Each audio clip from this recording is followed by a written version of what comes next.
voici la deuxième vidéo sur les cycles frigorifiques. Donc on va reprendre un petit peu le principe du cycle frigorifique et aller un peu plus loin dans l'analyse de celui-ci. Alors pour rappel, le cycle frigorifique, on le représente dans le sens anti-horloger parce que c'est un cycle récepteur, et donc dans le diagramme TS ou dans le diagramme ici PH, il va parcourir le cycle dans le sens anti-horloger, et donc le schéma est représenté de la même manière. On commence toujours à l'état 1, qui est l'entrée du compresseur à un état soit de vapeur saturée sèche ou de vapeur surchauffée. On va sortir du compresseur à l'état de vapeur surchauffée. On va à ce moment-là passer dans un échangeur de chaleur avec la source chaude, donc on va relâcher notre chaleur à la source chaude. Et lors de cet échange avec la source chaude, on va donc d'abord avoir un refroidissement de la vapeur, un changement d'état pour condenser, et ensuite un sous-refroidissement dont on reparlera un peu plus en détail dans cette vidéo. Ici, au point 3, on va passer à travers une vanne de détente. Dans cette vanne de détente, on va juste créer énormément de pertes de charge, ce qui va diminuer fortement la pression du fluide et va le faire partiellement repasser donc à un état de vapeur, et donc on se retrouvera avec un mélange de liquide saturé et de vapeur saturée sèche, c'est-à-dire une vapeur saturée humide qu'on va passer dans un évaporateur. Là on est à basse température et donc on va pouvoir aller ponctionner de la chaleur sur la source froide. On va pouvoir recevoir de la chaleur de la source froide pour pouvoir s'évaporer complètement et arriver du coup au point 1 de vapeur saturée sèche ou de vapeur surchauffée. On voit la même chose ici, on est bien à l'état de vapeur saturée sèche, on n'a pas représenté le cas qui est possible d'avoir une vapeur surchauffée. On part au point 2S, ça c'est en suivant une isentropique, mais au final on a un point 2 qui est légèrement à droite du point 2S.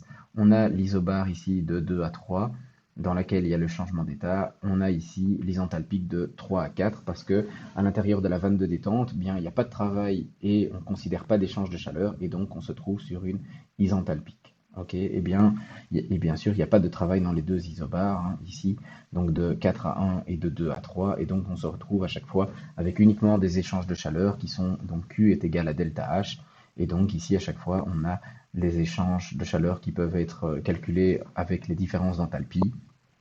Et donc ici, pour rappel, sur le diagramme pH, on peut voir H1 moins H4 ici, qui est au final l'échange de chaleur à la source froide, H3 moins H2 qui est l'échange de chaleur à la source chaude, et on peut voir aussi H2 moins H1 qui est le travail du compresseur, hein, parce qu'on a Wm est égal à delta H moins Q, et on dit que le compresseur est parfaitement calorifugé, donc parfaitement isolé thermiquement, et donc Q est égal à 0, et donc Wm égale delta H. Et donc en regardant les H sur cet axe ici des X, eh bien on peut connaître toutes les grandeurs caractéristiques du cycle. Un petit rappel justement sur tous ces bilans, eh bien donc on a un flux de travail qui est produit au compresseur, hein, le travail ici du compresseur, on a un flux de chaleur Q2 vers la source chaude, on a un flux de chaleur Q1 qui provient de la source froide. Donc on ponctionne de la chaleur à la source froide, on reçoit un travail et on rejette le tout à la source chaude. Donc typiquement, ça peut être l'application du frigo, c'est-à-dire qu'on va venir prendre de la chaleur à l'intérieur du frigo et la rejeter à l'intérieur de la pièce, donc à l'extérieur du frigo.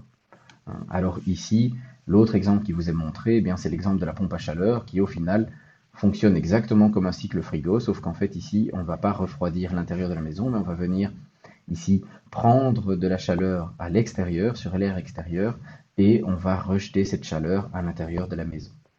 Donc ici, c'est ce qu'on dit qui est l'effet inverse de l'effet de base, donc entre guillemets naturel du frigo, mais il faut bien faire attention que ce n'est pas un cycle inversé, donc le cycle tourne exactement dans la même configuration qu'en frigo, sauf qu'en fait, au lieu de vouloir refroidir l'intérieur, ici vous cherchez à réchauffer l'intérieur, et c'est l'extérieur qui se refroidit. Et donc on ne va pas changer le sens de circulation ni rien, en fait, on change juste la position des échangeurs au final. Ok, donc c'est juste ça qu'il faut faire attention. Ici, ce qui nous intéresse, c'est l'effet chaud et pas l'effet froid. Alors que dans le frigo, c'est l'effet froid qui nous intéresse. Voilà, donc on reprend ici l'analyse thermodynamique, hein, qui nous donne justement l'action calorifique qui est produite à la source chaude, qui est donc Q2 est égal à H3 moins H2. Attention que c'est une valeur qui du coup sera négative, parce que c'est la chaleur qui est cédée par le fluide vers la source chaude, donc c'est de la chaleur qui est perdue par le fluide, de l'énergie qui est donnée par le fluide vers la source chaude. La quantité de chaleur qui est pompée, elle, à la source froide, eh bien, c'est H1 moins H4, et donc là, elle est positive parce qu'elle est reçue par le fluide. Le travail du compresseur, en fait, eh bien, c'est l'intégrale de 1 à 2 de VDP plus WF, ou plus facilement, H2 moins H1, qui, vu que ça, c'est aussi un travail qui est effectué sur le fluide, est positif. Quand on regarde tout ça, on doit bien avoir que la conservation de l'énergie donc donne que toute la somme des flux entrants et sortants doit être nulle. Donc Q1 plus Q2 plus WM est égal à 0. Et donc on a bien que WM plus Q1 est égal à moins Q2. Forcément, vu que Q2, lui, est négatif, eh bien on doit prendre moins Q2 pour avoir quelque chose de positif. Et donc ce qui est relargué à la source chaude, eh bien la somme de le travail qui est reçu et ce qui est pris à la source froide. On peut calculer le COP, donc le coefficient de performance de notre cycle frigo, comme le flux de chaleur utile, donc Q1 sur WM, et celui de la pompe à chaleur, ce qui est utile, c'est Q2. Attention, on doit prendre la valeur absolue parce que sinon on aura un COP négatif, donc on prend moins Q2 sur WM. Et pour rappel, avec ce qu'on a écrit juste ici avant, ben moins Q2 c'est WM plus Q1, et donc on a WM plus Q1 sur WM, ben c'est 1 plus Q1 sur WM, et donc le COP de la PAC est toujours le COP du cycle frigo plus 1. Ok. Alors on va regarder maintenant un petit peu qu'est-ce qu'on pourrait faire pour essayer d'optimiser ce cycle. Alors ici, on va regarder un petit peu qu'est-ce qui va se passer lorsqu'on va faire varier les températures de source froide et de source chaude. Alors pour rappel, dans un cycle moteur donc de Carnot, eh bien plus la source froide va être froide et plus la source chaude va être chaude, eh bien à température élevée, eh bien plus on va avoir un rendement qui augmente. Okay. Ici, eh bien ça va être l'inverse, donc c'est-à-dire que plus les écarts entre la source froide et la source chaude sont grands, eh bien plus le COP va être réduit. Ce qui semble logique parce qu'en fait, vous allez devoir fournir de plus en plus de travail pour faire passer du froid vers le chaud. Donc de la chaleur de la source froide vers la source chaude. Okay, parce que vous allez devoir descendre à une température beaucoup plus basse et monter à une température beaucoup plus haute. Okay, alors on peut le voir ici sur le diagramme. Si par exemple je dis ben maintenant je n'ai plus une température d'échange à la source chaude qui est située à cette hauteur-là, mais qui est une source chaude qui se trouve à température plus élevée, eh bien, si j'ai quelque chose qui se trouve à température plus élevée, je vais avoir, par exemple, quelque chose comme ça. Je vais faire le même type de sous-refroidissement ici, un petit sous-refroidissement, et je vais prolonger, du coup, ma compression. Okay. Et donc là, j'ai un nouveau H2', et là, j'ai un nouveau H3', enfin un nouveau point 3', et là, j'ai un nouveau, ici, point 4'. Ok. Eh bien, je peux voir forcément que H4' moins H1, enfin en valeur absolue, ceci est plus petit que H4 moins H1. Ok, donc ici, mon effet frigo va être plus petit. Ah, et au niveau, donc, si mon COP, pour rappel, le COP, c'est l'effet frigo. Donc ici, on va avoir H4 moins H1 sur ici H2 moins H1. Et je vois aussi que quoi? Bien, en fait, H'2 moins H1, là par contre, est plus grand que H2 moins H1. Et donc, en fait, en augmentant la température de la source chaude, je suis en train de faire diminuer le terme du dessus et augmenter le terme du dessous, et donc vous voyez bien qu'en fait le COP il va fortement diminuer. Ces deux effets qui font diminuer ce COP. Ce qui semble aussi logique parce que, entre guillemets, si plus j'augmente la température de ma source froide par rapport à ma température de la source chaude, ben, il y a un moment où en fait j'arrive à la situation où ils sont presque tous les deux à la même température, c'est très facile d'échanger, ou même si je peux pousser le vice à dire, si la température de la source froide arrive au-dessus de la température de la source chaude, là, en fait, j'ai un échange qui peut se faire de manière naturelle. Et c'est plus un cycle frigo qu'il me faut, etc. Mais donc, c'est un cas pour lequel il y a un transfert de chaleur qui existe déjà, et moi, en fait, avec mon cycle frigo, je viens juste l'augmenter. C'est le genre de cas qu'on ne rencontrera pas souvent, parce que votre pompe à chaleur qui chauffe votre maison, quand il fait plus chaud dehors que dedans, eh bien, vous n'avez pas tendance à chauffer la maison. C'est plutôt même l'inverse. Et dans quel type d'application on va peut-être rencontrer ce genre de situation? Eh bien, si vous utilisez une pompe à chaleur pour alimenter votre piscine. hein, parce que là, si ça se peut en été, il va faire 25-26 degrés dehors, votre piscine est peut-être à 22-23, eh bien, si vous démarrez votre pompe à chaleur, eh bien, vous avez la situation que je décrivais, donc c'est-à-dire que votre pompe à chaleur, elle va aller pomper à une source froide qui au final va être plus chaude que la source chaude, mais bon, voilà, c'est des cas très rares, hein, et c'est des choses, enfin, c'est des cas vraiment, commencer à chauffer une piscine avec une pompe à chaleur, c'est pas quelque chose qu'on fait fréquemment, quoi. Ok. Même si au final, c'est là que vous aurez les meilleurs rendements, enfin les meilleurs COP pour votre cycle frigorifique. Alors, qu'est-ce qu'on peut voir d'autre? Bien, pareil, hein, ici, si je dois aller à une température qui est plus basse, en fait, bien, je vais avoir ici à nouveau, pour plus ou moins le même effet frigo, si vous voyez ici, c'est penché à droite, donc il va être encore un peu plus petit, eh bien, on va avoir un travail ici qui, H2 moins H1, sera plus grand. Et donc, diminuer la température de la source froide ou augmenter la température de la source chaude, c'est quelque chose qui est péjoratif pour le cycle. Ok? Alors, pourquoi est-ce que c'est important de discuter de ça? Ben parce que justement, on va discuter de deux points qui sont des points particuliers sur le diagramme. Et ces deux points particuliers, en fait, c'est le sous-refroidissement, ici le point 3, qui peut être du coup sous-refroidi, ou la surchauffe. Alors, est-ce qu'il y a un intérêt à sous-refroidir, à surchauffer?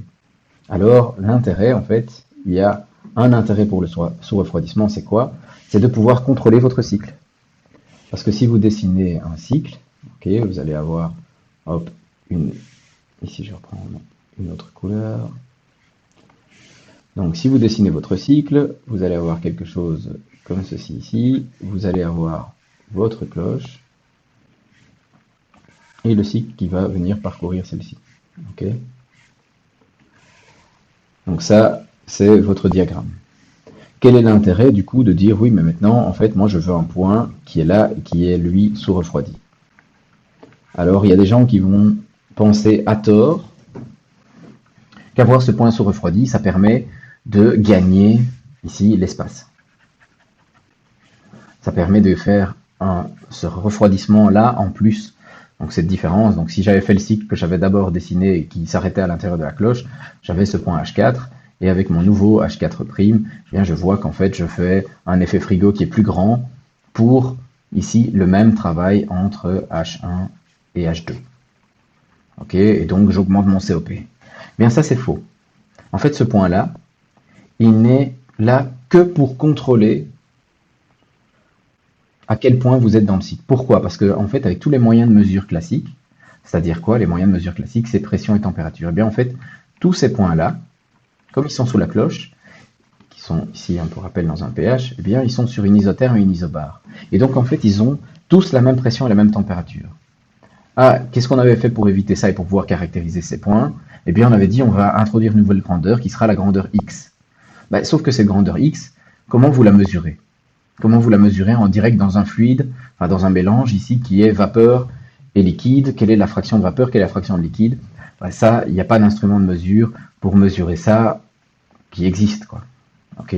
Et donc, qu'est-ce qu'on va faire? Eh bien, ce qu'on va faire, c'est qu'on va prendre un point ici, qui est toujours sur la même isobare, mais comme il est sous-refroidi, eh bien, en fait, ce point-là, donc par exemple, si ici, vous sur l'isobare, ben, vous êtes sur l'isobare qui a une certaine pression et une température de 25 degrés C, eh bien, ici, le point qui est sous-refroidi, il est toujours à la même pression. Donc, vous êtes à une pression, on va dire, P2, de P2 à P3, c'est toujours la même pression. Ici, vous êtes toujours à la pression P2, mais vous êtes, par exemple, à 22 degrés Celsius.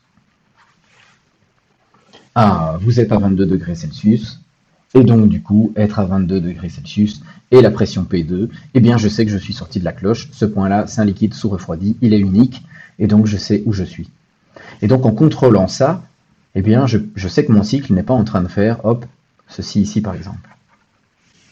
Je ne suis pas en train d'avoir mon cycle qui dysfonctionne, je ne sais pas pourquoi, peut-être que le condenseur ou l'évaporateur est bouché, l'échange de chaleur ne se fait pas bien, et mon cycle en fait, il fait le cycle en rouge ici. Ben, s'il fait le cycle en rouge ici, là vous avez toujours le même travail entre H1 et H2, et vous avez ici H4'', et bien là vous allez avoir quoi? Bien vraiment un tout petit effet frigorifique pour le même travail moteur, et donc en fait votre COP est en chute libre. Ok? Et donc ça permet en fait, de contrôler votre cycle. Et il y en a qui vont dire, oui, mais monsieur, regardez, on a quand même fait ce qu'on disait tout à l'heure, un, un travail ici en plus. Un travail, un échange de chaleur en plus.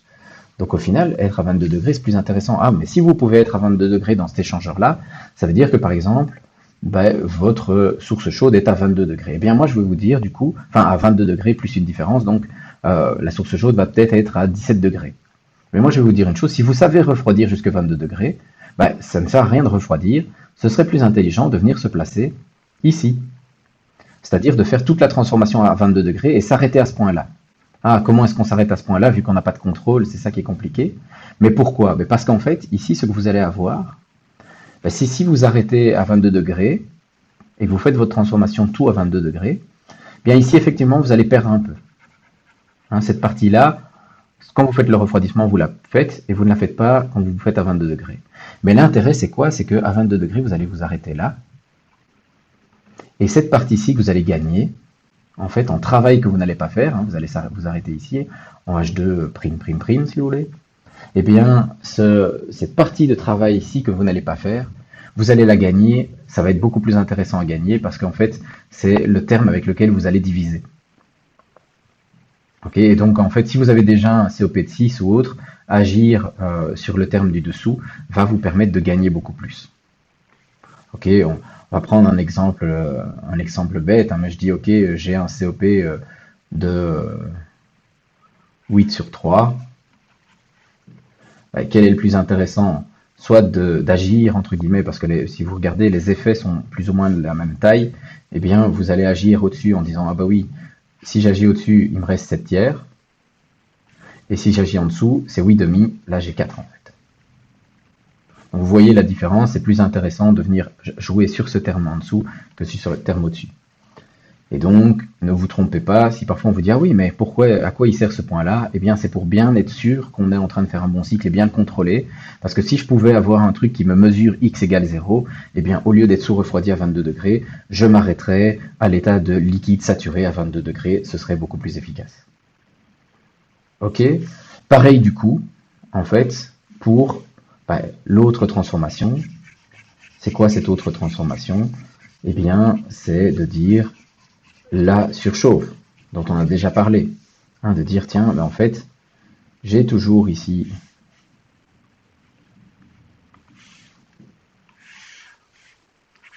mon pH. Ok, et hop, ici, mon point 1, soit je l'arrête ici. Je fais quelque chose comme ceci ici. Soit mon point 1, je l'arrête ici. Soit je vais continuer un petit peu et je mets mon point 1 ici. Ah, à nouveau, mais il y en a qui disent, ah oui, bah, si c'est le même prix, autant que je fasse ici, parce qu'au final, pour un travail qui est effectivement un peu plus grand, et là, à nouveau, c'est la même chose, le travail est un peu plus grand parce que la droite est penchée et un peu oblique. Donc H2-H1 sera un peu plus grand, oui, mais je vais aussi faire un peu plus d'échanges entre H4-H1. Ça peut être intéressant. Ben non. Pourquoi? Parce qu'à nouveau, ce qu'il faut comparer, c'est pas entre faire ceci et puis une surchauffe, mais c'est faire toute la transformation. En fait, si vous faites par exemple tout l'échange à 0 degré et puis que vous arrivez à faire une surchauffe, enfin, allez, c'est plutôt vous faites tout l'échange à moins 5 degrés et vous faites une surchauffe jusque 0, ben, plutôt que de faire tout l'échange à moins 5 et faire une surchauffe jusque 0, moi je vais vous dire ben, ce qu'on va faire en fait, hein, c'est faire tout l'échange à 0. Et puis alors je vais faire cette compression-là. Ah, ben on voit bien en fait le travail est plus petit. Ici, le travail, l'échange de chaleur, il est le même, voire un petit peu plus grand. Eh bien, j'ai gagné sur tous les points. Ok, donc cette surchauffe, ce seul intérêt de surchauffer ici, c'est de ne pas avoir de gouttelettes qui rentrent dans votre compresseur. Et vous allez me dire, ah oui, mais donc en fait, s'assurer qu'on n'abîme pas son compresseur, ça coûte toujours, entre guillemets. Ben, j'ai envie de vous dire, ça ne coûte pas toujours. Hein. Pourquoi? Parce qu'il y a des systèmes ingénieux qui permettent justement que ça ne coûte rien. Alors ici, c'est un système ingénieux particulier, et c'est pas ce que vous avez à l'arrière de votre frigo forcément, mais c'est un peu le genre d'idée. Eh bien, regardez ici à gauche, ici j'ai quand même, et c'est pour ça qu'il était représenté, un cycle qui est le point 1 et qui n'est pas surchauffé. Mais moi, je vais utiliser quelque chose d'un peu plus malin pour essayer d'éviter d'avoir des gouttelettes. Ah bien, c'est ce qu'on a ici. Ben là, vous avez votre compresseur.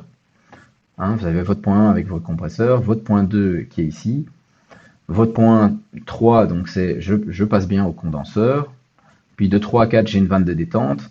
Et puis de 4 vers 1, au lieu d'avoir simplement une résistance, donc un échange de chaleur classique, j'ai un truc un peu bizarre. Ah, mais en fait, si vous regardez, c'est un espèce de réservoir dans lequel le dessus, et c'est là que je vais reprendre, ben, le dessus forcément, c'est quoi? Eh bien, c'est un réservoir où le gaz est ralenti et mis presque à l'arrêt. Et donc, quand le gaz est à l'arrêt, toutes les gouttes qui sont contenues dans le gaz, ben, qu'est-ce qu'elles vont faire? Eh bien, les gouttes, elles vont tomber dans le fond de mon réservoir. Et les gouttes qui tombent dans le fond de mon réservoir, eh bien, je les fais à ce moment-là passer à travers mon évaporateur. Et donc, normalement, ici, si je fais bien les choses, je dois avoir, qui revient ici, quelque chose qui n'est plus qu'un gaz. Ouais, mais s'il y a des gouttelettes, un risque de gouttelettes, ah bah ces gouttelettes, justement, une fois que je suis ici, s'il y a des gouttelettes qui sont encore présentes, eh bien elles vont tomber dans le fond de mon récipient et elles se réchauffent. Et donc, en fait, cette espèce de bonbonne qu'on a ici va vous servir à ça. Ok, donc je n'ai pas besoin de surchauffer, mais ce que je fais ici, c'est je prends uniquement la partie vapeur de mon mélange liquide-vapeur. Ok? Tout ça pour éviter justement, pour rappel ici, hein, l'influence des températures. Eh bien, c'est quoi? Eh bien, quand on diminue la température de vaporisation ou quand on augmente la température de condensation, donc en fait, quand on est en train de se faire s'écarter, en fait, ces deux, excusez-moi, voilà, quand on est en train de faire s'écarter ces deux droites-là, eh bien, à ce moment-là, on est en train de diminuer notre COP. Ok, dernière chose que je voulais vous faire voir, c'est l'utilisation en fait des rendements. Alors pourquoi? Parce qu'il y a toujours des rendements aussi qui peuvent apparaître. Ben, en fait, on a un compresseur et donc, comme tous les types de compresseurs qu'on a vus pour des gaz uniquement, et bien ici, comme on va travailler avec des vapeurs surchauffées ou saturées sèches, bien on se retrouve vraiment dans une situation gazeuse et donc on peut introduire un rendement isentropique du compresseur. Mais pour rappel, c'est le travail isentropique divisé par le travail moteur. Attention, c'est ici bien le travail moteur qui est au-dessus de la fraction. Hein. Pourquoi? Bien parce que le plus petit travail qu'on peut réaliser pour faire une compression, c'est le travail idéal, c'est le travail isentropique. Le travail réel, lui, eh bien, donc ce que je vais devoir fournir au fluide pour qu'il arrive à une certaine pression, eh bien, si c'est réel, ce sera plus grand parce que c'est moi qui vais devoir payer les frottements. Okay. Alors, il y a un autre truc qui est donné, c'est que là, on parle vraiment en termes de travail moteur, donc de travail mécanique. Et ce qu'on peut avoir, bien, pour un compresseur, en fait, on va lui fournir de l'électricité, et donc il faut transformer l'électricité en travail mécanique, et donc ça, c'est le rendement mécanique. Et donc, si on regarde la puissance utile sur la puissance réellement consommée électrique au réseau, eh bien, c'est la puissance utile sur la puissance motrice. Donc ici, quand on parle de puissance utile, c'est la puissance chaleur utile, quoi, divisé par donc la puissance motrice. Et donc ça, c'est le COP, en fait, PU sur PM. Et PM sur PA, donc ça, c'est la puissance vraiment admise électrique. Et bien ça, c'est le rendement mécanique. Et donc le COP global, ben quoi, c'est le COP normal fois le rendement mécanique. Ok. Alors je voulais terminer juste en vous disant qu'on a beaucoup parlé des sources chaudes, en disant l'intérieur du frigo, l'extérieur de la maison, etc. Mais qu'en fait, il y a plusieurs types de sources de chaleur. Donc on peut avoir des sources de chaleur quand on met justement dehors. Eh bien avec une pompe à chaleur, ça peut fonctionner sur l'air. Hein, donc ça c'est en fonction des conditions atmosphériques. Et donc le problème c'est que quand il gèle en hiver, eh bien à ce moment-là la source froide, sa température n'arrête pas de diminuer et donc votre COP est de plus en plus dégradé. Plus il fait froid dehors, plus vous avez besoin de chauffer votre maison et plus le COP est dégradé. Donc c'est pas génial comme type de fonctionnement. Ce que vous pouvez avoir aussi, c'est ce qu'on va appeler l'eau comme source froide. Et donc là, c'est tiens, est-ce que vous êtes en train de prendre de l'eau souterraine, est-ce que vous la remettez, etc. D'où viendrait cette eau que vous utilisez? Et que du coup, vous allez refroidir un petit peu. Et il y a aussi le sol, parfois. Donc ça, en fait, il y en a qui disent que c'est de la géothermie, mais alors de la géothermie, il faut faire attention parce que ça, c'est si vous faites si vous creusez de manière profonde, alors effectivement, c'est de la géothermie. Si vous faites ça seulement, creuser 2-3 mètres pour enterrer des tuyaux dans un jardin, eh bien ça, ce sera plutôt du solaire, c'est-à-dire que l'apport de chaleur, il doit venir plutôt de l'ensoleillement que vraiment de la géothermie. Et donc, en fait, vous avez des risques si vous faites ça en utilisant le sol, parce que si le sol ne se régénère pas assez vite, vous allez geler votre sol. Hein, il faut savoir que la température à 1-2 mètres, elle est plutôt constante sur l'année à 5-6 degrés, donc normalement le sol ne gèle pas. Mais si vous commencez à venir pomper de la chaleur au sol, ben, lui il risque de geler et donc vous risquez de tuer toute la vie qu'il peut avoir dans le sol de votre jardin, etc. Et donc avoir des situations qu'on va dire entre guillemets de permafrost. Donc ça veut dire que tout l'hiver, quand vous commencez à réchauffer votre maison, eh bien vous gelez votre sol et il reste gelé pendant de longs mois. Alors la source chaude, ben ça c'est deux types généralement. Eh bien c'est soit de l'air, ça veut dire que vous chauffez directement de l'air que vous pulsez dans les pièces. Hein, donc ça c'est typiquement ce qui est fait dans certaines pièces de l'UQAM où on va pulser de l'air chaud. Et sinon, eh bien c'est de l'eau chaude. Alors l'eau chaude, c'est vous pouvez avoir des radiateurs, des ventiloconvecteurs. Un ventiloconvecteur, c'est juste un radiateur un peu plus compact dans lequel il y a un ventilateur. Vous gagnez en place, mais vous avez le bruit du ventilateur et la consommation électrique, quoi. Hein, c'est-à-dire que, enfin, pourquoi est-ce que c'est plus compact? Ben, parce qu'au lieu d'avoir comme un radiateur, c'est-à-dire que la chaleur qui se dégage crée de la convection naturelle, là vous allez venir forcer le flux d'air, et donc l'échange de chaleur de ce ventiloconvecteur est meilleur que sur un radiateur, donc vous pouvez les faire un peu plus petits pour la même puissance. Par contre, vous avez une petite consommation électrique et du bruit. Et la dernière chose qu'on peut faire aussi, c'est des panneaux rayonnants, ou chauffage par le sol, plafond, etc. Pourquoi est-ce que une pompe à chaleur, on va souvent la combiner avec un chauffage par le sol? Ben parce que ça, à nouveau, c'est la température de la source chaude qui va jouer. Il faut savoir que des radiateurs, même ce qu'on appelle des radiateurs basse température, donc ça veut dire des radiateurs qui sont surdimensionnés pour pouvoir fonctionner à des températures plus basses, eh bien on va se retrouver à des 55-60 degrés. Alors qu'un chauffage par le sol, on va tourner maximum à 30-35 degrés. Et donc, la température de la source chaude étant plus basse, une pompe à chaleur associée à un chauffage par le sol va avoir un COP plus élevé qu'une pompe à chaleur associée à des radiateurs ou des ventiloconvecteurs. Voilà, j'espère que vous en avez appris un peu plus sur les cycles frigo et les pompes à chaleur. Comme d'habitude, si vous avez des questions, n'hésitez pas.